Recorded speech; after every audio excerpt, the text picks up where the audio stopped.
Hey, it's Miss Hollingsworth back with more abbreviations. I'm glad you came back. I hope you didn't think we were done. So, we've talked about what an abbreviation is. It is a shorter way to write certain words. You cannot abbreviate any and every word in the English language. Okay? Abbreviations just help us save time and space. And so far, we've talked about abbreviating titles like doctor, Mr., captain, sergeant, professor, doctor. I already said that one. And we talked about abbreviating days of the week and months of the year. So today we're looking at abbreviating words that you would see in addresses. Words like street, drive, lane. And while most of these just take the first two letters, some of them do not. Boulevard's a really long word, and so the abbreviation for boulevard is BLVD. Road is RD. Okay, so some of these are just things that you have to memorize and become familiar with. Some of these you're going to use a lot more often, and you're going to get very good at them just from practice. Okay, so a couple of little things about words and addresses. These are always capitalized also because they are part of the proper name of a place. So Jancy Street or Applecross Court or Sinton Avenue.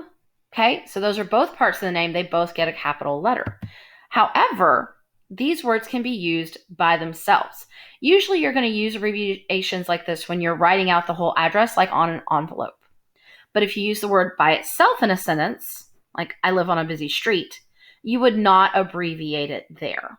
Okay, you would also not capitalize it there. It's not part of a name. So these are different types of roadways that you might need to use in an address or would be part of your address. But we also abbreviate states' names when we're writing out addresses.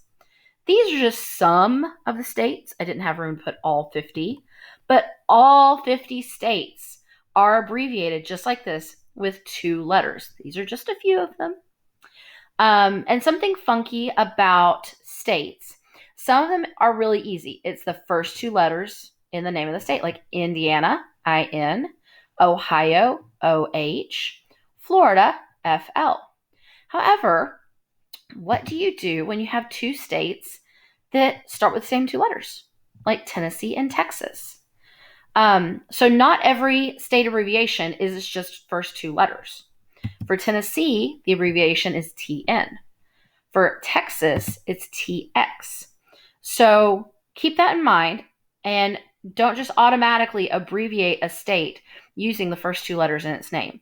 That can be really confusing, especially when you have a state like, oh, my bar's covering it up, Michigan down there on the bottom and Minnesota. They both can't be MI. That doesn't work. All right, so go do your activity for today, and I will see you tomorrow.